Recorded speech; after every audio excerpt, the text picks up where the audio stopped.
دشمنی اور رقابت لگی رہتی ہے۔ اس مقصد کے لیے ہنڈے رکھے جاتے تھے۔ ہم مینیجر کو اسی کمرے میں لے آئے جو مقتول کا دفتر تھا۔ میری بات غور سے سن لو لالا جی، تمہارا چھوٹا سیٹ قتل ہو گیا۔ یہ دیکھ لو کہ ایک انگریز افسر تفتیش کر رہا ہے۔ تم جو کچھ بھی جانتے ہو وہ ٹھیک ٹھیک بتا دینا، کوئی بات چھپانے کی کوشش نہ کرنا۔ مینیجر روایتی ہندو تھا، اپنے سے کم درجہ ملازموں کے لیے شیر اور اپنے سے اوپر والے یا ذرا طاقت والوں کے آگے بھیگی بلی، یعنی کمزوروں کے لیے بادشاہ اور طاقتوروں کے لیے غلام۔ اس نے میری اتنی سی بات پر ہی ہاتھ جوڑ دیے، اس کے ہاتھ کانپ رہے تھے۔ ہم تو نوکر چاکر ہیں سرکار، یہ بڑے سیٹوں کے معاملات ہیں اور رگڑے ہم جاتے ہیں۔ آپ جو پوچھیں گے وہ میں 16 آنے سچ بتاؤں گا، لیکن سرکار ہم غریبوں کا خیال رکھنا، سیٹ کو یہ پتہ نہ چلے کہ میں نے کوئی بات بتائی ہے۔ میں نے اسے جھوٹی سچی تسلیاں دیں اور سوال و جواب کا سلسلہ شروع کر دیا۔ اس نے مقتول کی شخصیت کی بالکل وہی تصویر پیش کی جو اس کا باپ ہمیں دکھا چکا تھا، یعنی صرف کاروبار میں دلچسپی رکھنے والا بدھو ٹائپ، دنیا کے ساتھ کوئی دلچسپی نہیں۔ اس مینیجر سے میں نے جو باتیں کی اور جو اس نے بتائی وہ ساری کی ساری سنانے کی ضرورت نہیں۔ میں مقتول کی دوستی اور دشمنی معلوم کرنے کی کوشش میں تھا، لیکن کہیں بھی اس کی دشمنی کا پتہ نہیں چل رہا تھا۔ مقتول نے کسی راج مزدور یا کسی کاریگر کو کام سے نہیں ہٹایا تھا۔ اب لالا جی 16 آنے سچ بولنا، میں نے مزدور عورتوں میں 3 نوجوان لڑکیاں دیکھی ہیں۔ سرکار میں حضور کا مطلب سمجھ گیا ہوں۔ یہ بات بار بار میری زبان پر آتی تھی لیکن میں بولتا نہیں تھا۔ اگر مجھے پردے میں رکھیں تو یہ بات بھی بتا دیتا ہوں۔ یہ تینوں لڑکیاں آج کام کر رہی ہیں۔ چھوٹے سیٹھ جی مارے گئے تو انہوں نے کام شروع کیا۔ ان کی زندگی میں یہ کام پر صرف آتی تھی، ذرا سا ہاتھ پیر ہلا دیتی تھی اور سارا دن مزدور عورتوں میں گھومتی پھرتی رہتی تھی۔ ان میں سے ایک لڑکی نہا دھو کر آتی اور دوپہر کو چھوٹے سیٹھ کے پاس اس کمرے میں آ جاتی، کم از کم 3 گھنٹے کمرے میں گزارتی تھی۔ چھوٹے سیٹھ کی ٹانگیں دباتی اور سارا جسم سہلاتی اور پھر داشتہ والا کام ہوتا تھا۔ لڑکیوں کی باریاں لگی ہوئی تھیں، ہر روز ایک لڑکی۔ یہ لڑکیاں اس کام کی دہاڑی لیتی تھیں۔ مہندر سیٹھ انہیں الگ پیسے بھی دیتا تھا۔ میرا نفسیاتی تجزیہ بالکل صحیح نکلا۔ انسپکٹر ٹینیسن بالکل خاموش بیٹھا مسکرا رہا تھا۔ اسے اطمینان تھا کہ میں صحیح لائن پر چل رہا ہوں۔ اس نے مینیجر کے ساتھ صرف ایک بات کی تھی، خیال کرو مینیجر، تم ٹھیک بولے گا تو ہم تمہارے ساتھ ٹھیک رہے گا، سچ بولو، کسی کو معلوم نہیں ہونے دے گا۔ ان لڑکیوں کے ساتھ ان کے مرد بھی یہاں کام کرتے ہوں گے؟ جی ہاں سرکار، ان کے بھائی یہاں کام کرتے ہیں، ایک کا باپ بھی یہی ہے۔ وہ اپنی لڑکیوں کو روکتے نہیں یا انہیں معلوم ہی نہیں کہ ان کی لڑکیوں سے کیا کام لیا جا رہا ہے؟ آپ انہیں کیا سمجھتے ہیں سرکار؟ ان لوگوں نے پیسہ کمانا ہے، یہ ہر کام کر لیتے ہیں۔ ان کے باپ اور بھائی مقتول سیٹھ کو جھک کر سلام کرتے ہیں کہ وہ ان کی لڑکیوں کو بہت پیسے دیتا ہے۔ وہ ٹھیک کہہ رہا تھا، میں اس کلاس کو اچھی طرح جانتا تھا۔ یہ لوگ چھوٹے موٹے جرائم بھی کر لیتے تھے۔ میں نے یہ سوچا تھا کہ دشمنی کا ایک باعث یہ بھی ہو سکتا ہے۔ میں نے مینیجر سے کہا کہ باہر جا کے دیکھے کہ سیٹھوں کے وہ ہنڈے آ گئے ہوں تو انہیں ہمارے پاس لے آئے۔ مسٹر ملک، میرا خیال ہے کہ ہم یہاں وقت ضائع کر رہے ہیں۔ نہیں، اس مینیجر سے ہمیں کچھ کام کی باتیں معلوم ہوئی ہیں۔ یہ پتہ چل گیا ہے کہ مقتول کا کردار کیا تھا۔ میرا خیال ہے کہ مقتول کسی اور عورت کے چکر میں آ کر قتل ہوا ہے۔ یہ جو 2 ہنڈے آ رہے ہیں ان سے بھی کچھ نہ کچھ معلوم ہو جائے گا۔ وہ آ گئے ہیں سرکار، انہیں اندر بھیج دو اور آپ باہر بیٹھے۔ 2 آدمی اندر آئے، ایک کی عمر 40 سال کے لگ بھگ اور دوسرا 30 سال کا ہوگا۔ دونوں نے صاف ستھرے اور قیمتی کپڑے پہن رکھے تھے۔ دونوں کے چہروں پر رونق اور خود اعتمادی تھی۔ انہوں نے جھک کر ہمیں سلام کیا۔ بڑے کے چہرے کا تاثر بدل گیا، وہ مجھے دیکھ کر گھبرا گیا تھا اور حیران بھی ہو رہا تھا۔ میں نے اسے غور سے دیکھا تو اس کا چہرہ مانوس لگا۔ کیا میں تمہیں جانتا ہوں؟ ہاں صاحب، آگرہ میں ملاقات ہوئی تھی، 3 سال سے کچھ اوپر عرصہ ہو گیا ہے۔ اس نے مجھے ڈکیتی کی ایک واردات سنائی۔ یہ اس علاقے کا وارداتیہ تھا اور کرائے کی ہنڈا گردی کا ماہر تھا۔ اس نے بڑی اچھی مخبری اور پھر نشاندہی کی تھی۔ میں نے اس کی رہنمائی سے ملزموں کو پکڑا تھا۔ 2 ملزموں کو سزا ہوئی تھی۔ اس گینگ کے ایک آدمی نے اس سے انتقام لینا چاہا تھا۔ دونوں کی چاقوؤں سے لڑائی ہوئی تھی اور دونوں بری طرح زخمی ہوئے تھے۔ دونوں چاقو زنی کے مجرم تھے۔ دونوں نے تیز دھار ہتھیار سے ایک دوسرے کو زخمی کیا تھا، لیکن میں نے اسے اس طرح بچا لیا تھا کہ دوسرے کو قاتلانہ حملے کا ملزم قرار دے دیا تھا، اور اس کے متعلق میں نے موقف اختیار کیا تھا کہ اس نے اپنے دفاع میں حملہ آور کو زخمی کیا ہے۔ میں نے کیس ایسا ہی تیار کیا تھا، اسے صاف بچا لیا اور اس کے دشمن کو 4 سال کی سزائے قید ہوئی۔ اس کا نام ابراہیم تھا اور ابراہ کے نام سے مشہور تھا۔ میں تمہارا نام بھول گیا ہوں، دلی کب سے آئے ہو؟ نام ابراہ ہے صاحب، ابراہیم۔ دو ڈھائی سال سے دلی میں ہوں۔ یہ دارا ہے، پورا نام دلدار سنگھ، مونا سکھ ہے۔ کیا کرتے ہو یہاں؟ کوئی اچھا کام تو نہیں کرتا صاحب، بھاڑے پر چلتا ہوں، اچھی گزر بسر ہو رہی ہے، اللہ آپ کو ترقی دے، آپ کا احسان یاد ہے۔ دارے بھائی تم باہر بیٹھو، آگے آؤ ابرے، بیٹھ جاؤ۔ میں سگریٹ نہیں پیتا تھا۔ انسپکٹر ٹینیسن کے پیکٹ سے ایک سگریٹ نکال کر ابرے کو دیا۔ یار تمہارے چھوٹے سیٹھ کو کون مار گیا ہے؟ اس کے گھر والے کہتے ہیں کسی سے دشمنی تھی ہی نہیں۔ ذرا ہمارا خیال رکھنا صاحب، ہماری گواہی نہ ڈال دینا، اعتبار قائم رہے تو اچھا ہوتا ہے۔ سیٹھ جوگندر پال ہمارا بہت خیال کرتا ہے، ہم نے اس کا رعب دبدبہ ایسا رکھا ہوا ہے کہ کسی کی جرت نہیں جو اس خاندان کی طرف آنکھ اٹھا کر دیکھے۔ یہ بالکل صحیح ہے ملک صاحب کہ ان کا کوئی دشمن نہیں، لیکن قتل گھر سے کروایا گیا ہے۔ بیوی نے؟ آپ سمجھ گئے۔ معلوم نہیں آپ نے مہندر کی بیوی کو دیکھا ہے یا نہیں۔ مہندر کو تو آپ نے دیکھا ہی نہیں ہوگا، یہ کوئی جوڑ نہیں تھا، جسم کے لحاظ سے بھی اور مزاج کے لحاظ سے بھی۔ دارا ان کے گھر کی باتیں مجھ سے زیادہ جانتا ہے، میں اسے بلا لیتا ہوں، وہ سب کچھ بتائے گا۔ وہ باہر گیا اور اپنے ساتھی کو ساتھ لے آیا، اسے آگرے کی واردات سنائی اور کہا کہ وہ میرا احسان مان دے۔ ملک صاحب جو پوچھتے ہیں وہ بتا دینا، یہ ہمیں پردے میں رکھیں گے۔ یہ ملک صاحب میرے بڑے پرانے مہربان ہیں، یہ کرائم برانچ میں مہندر کے قتل کی تفتیش کے لیے آئے ہیں۔ پردے میں نہیں رکھیں گے تو کیا ہو جائے گا؟ ان سیٹھوں نے ہمارا کیا بگاڑ لینا ہے؟ ملک صاحب جی پکی بات تو ہم کر نہیں سکتے، پکا شک بتا سکتے ہیں۔ مہندر کی بیوی کو میں نے 1-2 بار ایک مسلمان کے ساتھ ٹیکسی پر کہیں جاتے دیکھا تھا، بڑا خوبصورت جوان ہے، ایک بار وہ فوجی وردی میں تھا۔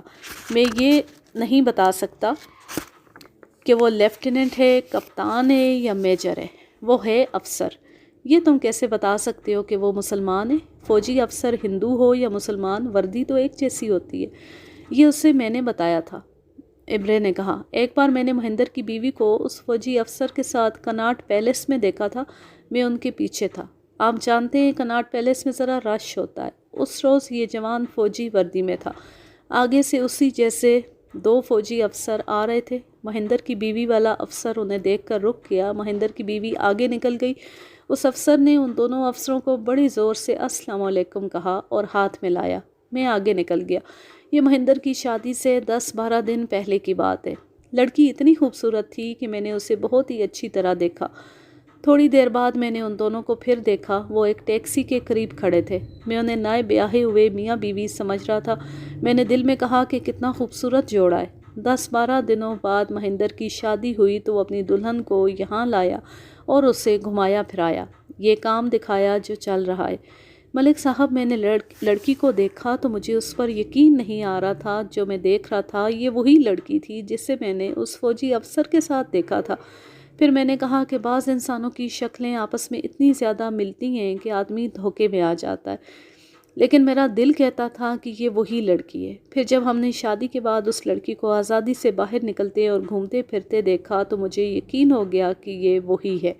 شادی کے بعد دارے نے دوبارہ مجھے بتایا کہ اس نے مہندر کی بیوی کو ایک بڑے خوبصورت اور جوان فوجی افسر کے ساتھ دیکھا، تو میں نے اسے بتایا کہ وہ مسلمان ہے۔ دارا کہنے لگا کہ سیٹھ کو بتا دیتے ہیں کہ یہ لڑکی ٹھیک نہیں۔ میں نے اسے کہا کہ رہنے دو یار، یہ بڑے لوگ ہیں، یہ الٹا ہم پر الزام لگا دیں گے کہ ہم ان کی لڑکی کو بدنام کر رہے، ہماری بات نہیں مانیں گے۔ تم یہ تو نہیں بتا سکتے کہ میاں بیوی آپس میں کس طرح رہتے تھے؟ میں بتا سکتا ہوں، دارے نے کہا۔ میں مسلمان نہیں، سکھ ہوں، چونکہ میں نے داڑھی نہیں رکھی اور کیس بھی نہیں، اس لیے یہ لوگ مجھے ہندو سمجھتے ہیں۔ میرا ان کے گھر آنا جانا لگا رہتا ہے، ان کے 2 نوکر میرے یار ہیں، کچھ تو میں نے خود دیکھا ہے اور زیادہ باتیں نوکروں نے بتائی ہیں۔ مہندر اپنی بیوی کا غلام بنا ہوا تھا، بیوی اس پر اپنا حکم چلاتی تھی۔ کچھ دن ہی گزرے تھے وہ مہندر کو ماں باپ سے الگ کر کے لے گئی، اتنی ہوشیار لڑکی ہے کہ اس نے مہندر کے ماں باپ اور اس گھر کے ہر فرد کے ساتھ تعلق اتنا پیارا رکھا کہ ہر کوئی اس کی تعریف کرتا تھا۔ میں نے انسپکٹر ٹنیسن سے کہا کہ مقتول کی بیوی اسے اس فلیٹ میں صرف اس مقصد کے لیے لے آئی تھی کہ اس فوجی افسر سے ملنے میں سہولت رہے۔ مقتول تو صبح کا گیا ہوا شام کے بعد واپس آتا تھا، اس کے سوا اس کا اور کوئی مقصد ہو ہی نہیں سکتا تھا۔ اس فلیٹ میں رہنے والے ان کے پڑوسیوں سے معلوم کیا جا سکتا ہے، اس کی نوکرانی بھی ہے، اس سے ڈرا دھمکا کر پوچھیں گے۔ اب اس لڑکی نے غائب ہونا ہے اور اس آرمی آفیسر کے ساتھ شادی کرنی ہے۔ میں نے کہا ہم نے یہ بات انگریزی میں کی تھی تاکہ ابرا اور دارا نہ سمجھ سکیں۔ ان دونوں نے ہمیں راستے پر ڈال دیا تھا۔ ان سے میں نے چند اور باتیں پوچھی۔ مہندر بھی کوئی آدمی تھا ملک صاحب؟ خدا نے اتنی خوبصورت بیوی دی اور یہ سیٹھ صاحب اس کمرے میں مزدور لڑکیوں کے ساتھ جھک مار رہے ہوتے تھے۔ میں نے ان دونوں سے کہا کہ وہ چاہیں تو CIA میں انفارمر بن جائے، میں انہیں بہت معاوضہ دلوا دوں گا، سیٹ کا کام بھی جاری رکھیں۔ انہوں نے حامی بھر لی۔ انسپکٹر ٹنیسن نے انہیں کہا کہ اس کیس میں انہوں نے ہماری جو مدد کی ہے اس کا انہیں انعام ملے گا اور 2-3 دنوں میں مل جائے گا۔ اب ہمیں وہاں مزید رکنے کی ضرورت نہیں تھی۔ مینیجر کو بھی میں نے اندر بلا لیا اور ان تینوں سے کہا کہ جوگندر پال یہاں آئے تو اسے یہ بتا دیں کہ ہم یہاں آئے تھے اور گھوم پھر کر اور یہ کمرہ دیکھ کر چلے گئے تھے۔ یہ نہ بتائیں کہ ان کے ساتھ کیا باتیں ہوئی تھیں۔ ہم واپس آ گئے۔ اب ہمارے ذہن سے بوجھ کم ہو گیا تھا۔ ہم نے 3 افراد کو اپنے ہیڈ کوارٹر میں بلانے کا پروگرام بنا لیا۔ ان میں سے سب سے زیادہ اہم مقتول کی بیوی کی نوکرانی تھی جو اس کے ساتھ فلیٹ میں رہتی تھی۔ ہم جب وہاں گئے تھے تو چائے کی ٹرے وہی لائی تھی اور ہمارے آگے رکھی تھی۔ میں نے اسے پولیس کی نظروں سے دیکھا تھا۔ اس کی عمر کم و بیش 40 سال تھی۔ اس کا رنگ گندمی اور نقوش تیکھے تھے۔ اس کی آنکھوں میں کوئی خاص بات تھی۔ صاف محسوس ہوتا تھا کہ یہ آنکھیں اپنے اندر کوئی ایسا تاثر یا اثر رکھتی ہیں کہ کوئی عام سا آدمی ان آنکھوں کا سامنا نہیں کر سکتا۔ مختصر یہ کہ یہ عورت عام گھریلو نوکرانیوں سے بالکل مختلف تھی اور یہ قابل تعریف کردار کی عورت نہیں تھی۔ میں نے باہر آ کر انسپکٹر ٹنیسن سے کہا کہ یہ نوکرانی شاید کسی وقت ہمارے کام آئے، اس کی آنکھوں میں کچھ راز ہے۔ باقی جن 2 افراد کو بلانا تھا وہ مقتول کی بیوی کے پڑوسی تھے، ایک دائیں طرف کے گھر والا اور ایک بائیں طرف رہنے والا۔ تینوں کو ایک ہی بار نہیں بلائیں گے، پہلے نوکرانی کو بلائیں گے۔ اگر اس نے راز اگل دیا تو پڑوسیوں کی ضرورت نہیں رہے گی۔ ہم نے اسی دن کے پچھلے پہر اپنی برانچ کے ایک ASI کو تحریری سمن دے کر بھیج دیا کہ اس نوکرانی کو ساتھ لے کر آئے۔ جہاں تک مجھے یاد ہے یہ نوکرانی 4 بجے سے کچھ پہلے آ گئی۔ ASI نے بتایا کہ مقتول کی بیوہ کو بتایا کہ اس کی نوکرانی کو اپنے ساتھ تفتیش کے لیے لے جانا ہے تو یک لخت اس کے چہرے کا رنگ پیلا پڑ گیا اور آنکھیں سفید ہو گئی۔ آپ اتنی زیادہ نروس کیوں ہو گئی ہیں؟ اس سے کچھ باتیں پوچھنی ہیں، پھر میں اسے خود یہاں چھوڑ جاؤں گا۔ آپ کو ذرا سا بھی پریشان نہیں ہونا چاہیے۔ ہمیں اس کی پریشانی کا کوئی خیال نہیں تھا، یہ تو ڈپلومیسی تھی کہ ASI اسے تسلیاں دے رہا تھا۔ پولیس جس کسی کو بھی شامل تفتیش کرتی ہے اس کے گھر والے پریشان ہوتے ہیں، منتیں کرتے ہیں، رشوت بھی پیش کرتے ہیں کہ ان کے آدمی کو تھانے نہ بلایا جائے۔ نوکرانی آئی۔ انسپکٹر ٹنیسن نے مجھے کہا کہ میں اکیلا اس سے پوچھ گچھ کروں کیونکہ انگریز افسر کی موجودگی میں یہ عورت گھبرائے گی۔ یہ اللہ کا کرم تھا کہ میری ساکھ ایسی بن گئی تھی کہ انگریز افسر مجھ پر بھروسہ کرتے اور میری رائے اور میرے فیصلوں کو مانتے تھے۔ میں نوکرانی کو تفتیش کے کمرے میں لے گیا اور کرسی پر بٹھا دیا۔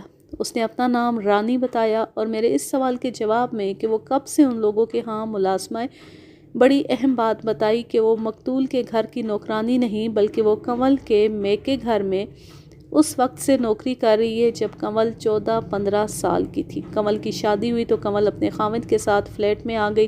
یہاں آتی ہی اس نے اپنے میکے گھر سے اس نوکرانی کو بلا لیا۔ کیوں؟ تمہارے ساتھ کنول کو بہت پیار تھا۔ یہ چھوٹی سی تھی جب میں اس گھر میں آئی تھی، یہ میرے دل کو بڑی اچھی لگتی تھی، اس کے دل میں میرا پیار پیدا ہو گیا۔ دیکھو رانی، ڈرنا اور گھبرانا نہیں اور یہاں اپنے آپ کو نوکرانی نہ سمجھنا۔ ہم تمہاری عزت کریں گے لیکن شرط یہ ہے کہ تم نے جھوٹ نہیں بولنا۔ اگر جھوٹ بولو گی یا کوئی بات چھپاؤ گی تو یہ بات ہمیں دوسروں سے معلوم ہو جائے گی۔ ہم کل تمہارے مالکوں کے گھر گئے تھے، کنول کے بھائی نے ہمیں بہت سی باتیں بتائی ہیں، کچھ باتیں تمہارے پڑوسیوں سے معلوم ہوئی ہیں۔ اگر تم کوئی بات چھپا لو گی تو پھر تمہیں یہاں سے ہم جانے نہیں دیں گے۔ پولیس کے آگے جھوٹ بولنا جرم ہے جس کی سزا ملتی ہے۔ تم نوکرانی ہو، غریب عورت ہو، ان امیر لوگوں کے معاملوں میں نہ پڑنا، میں تمہارے مالکوں کو پتہ نہیں چلنے دوں گا کہ تم نے ہمیں کیا بتایا ہے۔ اس طرح میں نے اسے بڑے پیارے انداز میں ڈرایا اور چند ایسی باتیں کی جن سے اسے پھونک ملی، اس کے چہرے کا کھچاؤ کم ہو گیا۔ میں نے اپنے شک کے مطابق ہوا میں تیر چلایا، ہمیں یہ معلوم ہو چکا ہے کہ تمہاری مالکہ کمل کی دوستی ایک مسلمان کے ساتھ ہے، وہ فوجی افسر ہے اور کبھی کبھی وہ فلیٹ میں بھی کمل کے پاس آیا کرتا ہے۔ اب اگر تم اپنی مالکن پر پردہ ڈالنے کے لیے کہو گی کہ نہیں یہ غلط ہے تو اس میں تمہارا ہی نقصان ہے، ہم جانتے ہیں یہ بات سچ ہے، پھر یہ ہوگا کہ ہم تمہیں جھوٹ بولنے کے جرم میں گرفتار کر لیں گے۔ میں اتنے بڑے افسروں کے آگے جھوٹ کیوں بولوں گی مہاراج؟ ایک عرض کروں گی، میں بچوں والی ہوں، خاوند کو بڑا بخار ہوا ہے، ٹائیفائڈ، اس سے اس کا دایاں بازو اکڑ گیا تھا، وہ گھر میں بچوں کی دیکھ بھال کے سوا اور کوئی کام نہیں کر سکتا۔ کمل دیوی کی مہربانی ہے کہ میں معذور خاوند اور 3 بچوں کا پیٹ پال رہی ہوں، اگر کمل کو پتہ چل جائے کہ میں نے اس کا بھید کھول دیا ہے تو میرے بچوں کا کیا بنے گا؟ نہ آپ کا حکم ٹال سکتی ہوں، نہ اپنی مالکن کا، اس کا حکم ہے کہ اس کی کوئی بات کسی کو نہیں بتانی۔ نوکروں اور مساروں کی یہ بہت بڑی مجبوری ہوتی ہے کہ وہ اپنے آقاؤں کو ناراض کرنے کا خطرہ مول نہیں لے سکتے، لیکن یہ بدقسمت لوگ جب پولیس کے ہاتھوں میں آ جاتے ہیں تو ان پر نزع جیسی کیفیت طاری ہو جاتی ہے۔ میں ایسے نوکروں چاکروں کو تسلیاں دینا جانتا تھا، میری کوشش یہ بھی ہوتی تھی کہ ان کے تمام باتیں پردے میں رکھوں تاکہ ان کے آقا ان کے خلاف کوئی انتقامی کارروائی نہ کریں۔ یہ عورت جو میرے سامنے بیٹھی تھی کوئی سادہ طبیعت کی بدھو عورت نہیں تھی، اس کا چہرہ، آنکھیں اور انداز بتا رہا تھا کہ وہ بہت حاضر دماغ اور تیز عورت ہے۔ اگر میں اسے اپنے اثر میں لے لیتا تو سمجھیں قارون کا خزانہ ہاتھ آ جاتا۔ میں نے اسے یقین دلا دیا کہ اس کی مالکن کو پتہ نہیں چلے گا۔ اس نے کہا، آپ کو ٹھیک بتایا گیا ہے، میں تو کنول کی نوکرانی ہوں لیکن اس کی رازدار بھی ہوں، یہی وجہ ہے کہ اس نے مجھے اپنے ساتھ رکھا ہوا ہے۔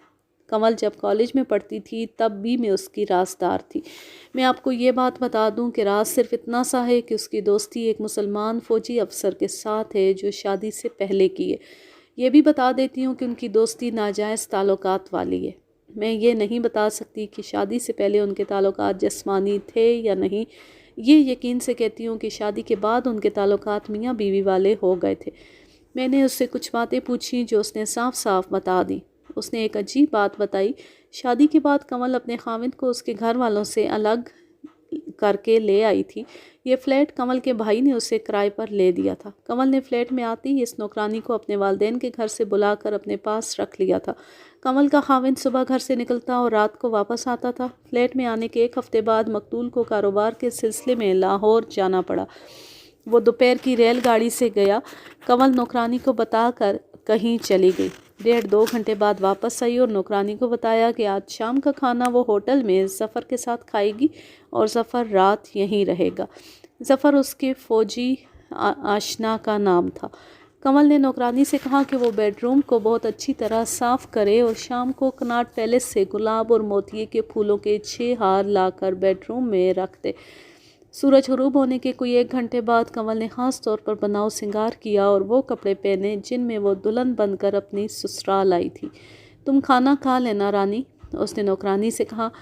ادھر سے یعنی سسرال سے کوئی آ جائے تو کہنا کہ کنول کی 2 پرانی کلاس فیلو آ گئی تھیں اور وہ اسے زبردستی پکچر دکھانے کے لیے لے گئی ہیں، انہیں چلتا کرنا۔ واپسی پر ظفر میرے ساتھ ہوگا، اگر گھر میں کوئی ہوا تو تم باہر برآمدے میں رہنا۔ کنول نے اسے اپنی واپسی کا اندازاً وقت بتایا۔ کنول 1.5-2 گھنٹوں بعد واپس آ گئی، ظفر اس کے ساتھ تھا، دونوں بیڈ روم میں چلے گئے اور سحر کے وقت باہر نکلے۔ ظفر ناشتہ کیے بغیر چلا گیا۔ کنول عروسی لباس میں تھی، اس نے نوکرانی کو 25 روپے انعام دیا، اسے آج کا 500 روپیہ کہہ لے۔ نوکرانی نے بتایا کہ اگلی رات ظفر پھر آیا اور رات 12 بجے کے بعد گیا، پھر مہندر پال آ گیا۔ اس کے بعد ظفر دن کے وقت ہفتے میں 1 بار آتا اور جلد ہی چلا جاتا تھا۔ وہ نوکرانی کو ہر بار 10 روپے دے جاتا تھا۔ کمل بڑی ہوشیار لڑکی ہے، اس نے اپنے سسرال کے بچے سے لے کر بوڑھے تک کو اتنا خوش رکھا ہوا تھا کہ وہ اس پر جان چھڑکتے تھے۔ ہنسنے اور ہنسانے والی لڑکی ہے۔ تیسرے چوتھے دن سسرال والوں کے گھر چلی جاتی تھی۔ خاوند کے ساتھ کس طرح رہتی تھی؟ کھچی کھچی ہوگی؟ نہیں مہاراج، گھر کی نوکرانی تو میں ہوں۔ مہندر پال کی جو خدمت مجھے کرنی چاہیے تھی وہ کمل کرتی تھی۔ وہ شام کو آتے تھے تو کمل ان کے جوتوں کے تسمے کھولنے بیٹھ جاتی تھی۔ مہندر جی اسے ہر روز منع کرتے تھے لیکن کمل زبردستی ان کے تسمے کھولتی تھی۔ وہ رات کو جتنی بھی دیر سے آتے، کمل ان کے ساتھ کھانا کھاتی تھی، ان کے ساتھ ہو کر ان کے کپڑے تبدیل کراتی تھی۔ وہ صبح تیار ہو کر نکلتے تو کمل ان سے بخلگیر ہو کر انہیں رخصت کرتی تھی۔ لیکن رانی، میں نے سنا ہے کمل کا خاوند تو مٹی کا مادو تھا۔ مہاراج جی، مٹی کا مادو اگر کسی نے بنایا تھا تو اچھا ہی بنایا ہوگا، لیکن مہندر جی کا کیا بتاؤں؟ جس طرح اس کے جسم میں غبارے کی طرح ہوا بھری ہوئی تھی، اسی طرح اس کے دماغ میں بھی ہوا ہی بھری ہوئی تھی۔ ایک شام وہ ذرا جلدی گھر آ گیا۔ کمل کو اطلاع ملی کہ اس کی ماں کو تیز بخار ہے۔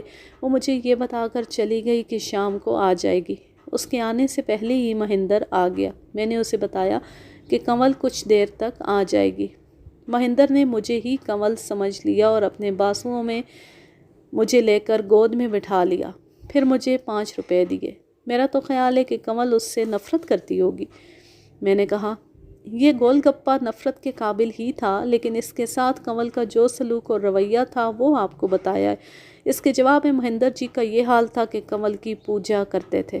میرا خیال ہے کہ تنہائی میں کمل کے پاؤں بھی چاٹتے ہوں گے۔ کمل کے منہ سے بات نکلی اور مہندر جی نے پوری کی۔ وہ تو کمل کا غلام تھا۔ شادی کے کچھ ہی دنوں بعد کمل نے کہا کہ وہ علیحدہ رہنا چاہتی ہے، تو مہندر جی نے اس سے ایک بار بھی نہ کہا کہ ماں باپ سے الگ ہو جانا ٹھیک نہیں۔ انہوں نے اگلی روز کرائے کی رہائش کا بندوبست کر لیا اور اس فلیٹ میں آ گئے۔ اس طرح کچھ اور واقعات اور باتیں سنا کر رانی نے بڑی اچھی طرح واضح کر دیا کہ کمل اپنے خاوند کے ساتھ غلامانہ حرکات کر کے اسے الو بناتی رہتی تھی اور خاوند صحیح معنوں میں اس کا غلام بن کر اسے خوش رکھنے کی کوشش میں لگا رہتا تھا۔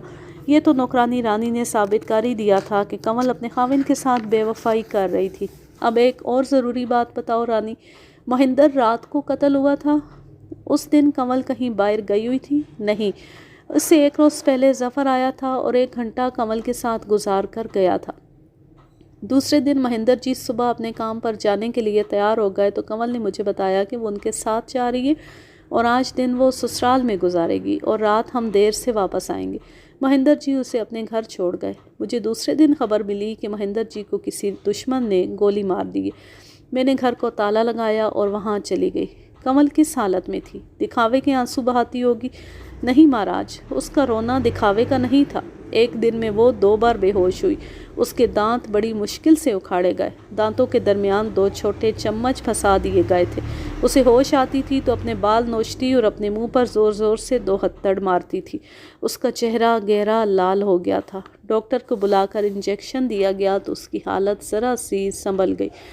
اسے تفصیل سے سنایا کہ کمل کی حالت اتنی زیادہ بگڑ گئی کہ ڈاکٹر 1 دن اور 1 رات ان کے گھر میں رہا۔ میں نے سوچا کہ یہ نوکرانی اگر مبالغہ نہیں کر رہی تو یہ ایکٹنگ نہیں تھی۔ ایکٹنگ کی ایک حد ہوتی ہے۔ وہ ابھی تک سنبھلی نہیں، پہلے والی حالت نہیں۔ اس نے تو رو رو کر بے ہوش ہونا ہی ہے۔ مہاراج، اس کا یہ خاوند اچھا تھا، برا تھا، چاہے بہت ہی برا تھا، کمل کو اب ساری عمر دوسرا خاوند نہیں مل سکتا۔ اس کی زندگی اس طرح اندھیر ہو گئی ہے کہ وہ دھتکاری گئی ہے۔ عورتیں اس سے دور ہٹ گئی ہیں۔ اس نے تمام زیور اتار پھینکا ہے اور اب نہایت معمولی قسم کے کپڑے پہنتی ہے۔ اسے تو اپنے گھر سے بھی پیار نہیں مل سکتا۔ خوش قسمت ہے کہ اس کے بھائی سدھیر جی کے دل میں اس کا اتنا زیادہ پیار ہے کہ انہوں نے اسے کہا کہ اسی فلیٹ میں رہو اور وہ کرایہ دیتا رہے گا۔ ظفر آیا ہوگا۔ کمل مہندر جی کے مرنے کے 3رے روز فلیٹ میں آ گئی تھی۔ اس کے 2-3 دن بعد ظفر آیا تھا۔ اسے معلوم تھا کہ سدھیر جی صبح اپنے کاروبار پر چلے جاتے ہیں اور شام کو آتے ہیں۔ اس کے بعد ظفر 2 بار آیا تھا۔ ان کی آپس کی باتیں تم نے نہیں سنی؟ نہیں مہاراج جی، وہ دونوں بیڈ روم میں بیٹھتے ہیں اور دروازہ اندر سے بند کر لیتے ہیں۔ میری ڈیوٹی یہ ہوتی ہے کہ پہرا دوں، کوئی آ جائے تو انہیں اطلاع دوں۔ فلیٹ کے پیچھے لوہے کی گول سیڑھی ہے۔ ظفر ادھر سے آسانی سے بھاگ سکتا ہے، لیکن ابھی تک ایک بار بھی ایسا نہیں ہوا کہ کوئی آ گیا ہو۔ آنا بھی کس نے ہے؟ کمل کی بڑی گہری سہیلیاں بھی نہیں آتی۔ اب ایک ایسی بات پوچھوں گا جو تم نہیں بتاؤ گی، جہاں تم نے کوئی راز چھپا نہیں رہنے دیا وہاں یہ راز بھی بتا دو۔ تم عقل والی عورت ہو، کیا تم نے یہ نہیں سوچا کہ کنول نے اپنے خاوند کو ظفر کے ہاتھوں مروایا ہوگا اور کچھ وقت گزرنے کے بعد وہ ظفر کے ساتھ غائب ہو کر مسلمان ہو جائے گی اور اس کے ساتھ شادی کر لے گی؟ تم کنول کی رازدار ہو، میرا خیال ہے اس نے تمہیں یہ راز بھی دے دیا ہوگا۔ نہیں مہاراج، کنول نے مجھے ایسا کوئی راز نہیں دیا۔ میں نے خود بہت سوچا ہے کہ کنول کو کس نے بیوہ کیا ہے۔ گھوم پھر کر خیال یہیں پر آ کر رک جاتا ہے کہ کنول نے قتل کروایا ہے اور ظفر نے قتل کیا ہے۔ پھر میں نے یہ بھی سوچا کہ کنول نے اگر ظفر کے ساتھ ہی شادی کرنی تھی تو شادی سے پہلے اس کے ساتھ بھاگ جاتی۔ شادی کر کے خاوند کو قتل کرانے کی کیا ضرورت تھی؟ لیکن مہاراج جی، کبھی یہ شک بھی ہوتا ہے کہ ظفر قاتل نہیں اور کنول اپنے خاوند کو قتل نہیں کروانا چاہتی تھی۔ مجھے اس کا رونا، بے ہوش ہو جانا، اپنے بال اور چہرہ نوچنا یاد آتا ہے تو میں کہتی ہوں کہ کنول اپنے خاوند کو زندہ رکھنا چاہتی تھی۔ ایک اور بات ہے مہاراج، بچی میں بھی نہیں، دنیا کو آنکھیں کھول کر دیکھا ہے، لیکن آپ زیادہ عقل اور تجربے والے۔ آپ خود غور کریں، مہندر جی کے مرنے کے بعد ظفر کنول کے پاس آتا رہا اور وہ بیڈ روم میں بیٹھے رہتے تھے۔ ہر بار 2 گھنٹے تو ضرور بیٹھتے تھے، پھر کنول دروازے تک اس کے ساتھ جاتی تھی۔ 3-4 دن پہلے، یعنی جس دن آپ ہمارے گھر آئے اس سے 2 دن پہلے ظفر دن کے وقت آیا اور پہلے کی طرح کنول کے ساتھ بیڈ روم میں چلا گیا۔ کنول کی ذہنی حالت بہتر ہو گئی تھی۔ میں ڈرائنگ روم میں قالین پر صفائی والی مشین پھیر رہی تھی۔ کنول اور ظفر کو بیڈ روم میں گئے ابھی آدھا گھنٹہ بھی نہیں گزرا تھا کہ اس کمرے سے کنول کی بڑی اونچی اونچی آوازیں آنے لگی۔ وہ غصے میں بول رہی تھی۔ بیڈ روم کا دروازہ کھلا تو کنول غصے کی حالت میں کہہ رہی تھی، نکل جاؤ یہاں سے، میں پھر کبھی تمہاری صورت نہ دیکھوں۔ ظفر کہہ رہا تھا، ذرا ہوش میں آؤ کنول، لیکن کنول اس کی سن ہی نہیں رہی تھی۔ اس نے کہا، اگر تو یہاں سے نہ نکلا تو میں پولیس کو بلا لوں گی۔ تجھے کس نے کہا تھا کہ مجھے بیوہ کر دے؟ اس نے ظفر کو دھکے دے کر گھر سے نکال دیا اور دروازہ بند کر کے اتنا روئی کہ اس کی ہچکی بند گئی۔ آج کے لیے بس اتنا ہی، اب میں لیتی ہوں آپ سے اجازت۔ جا رہے خوش رہیں، شاد و آباد رہیں، ہنستے مسکراتے رہیں۔ اللہ حافظ، اللہ نگہبان۔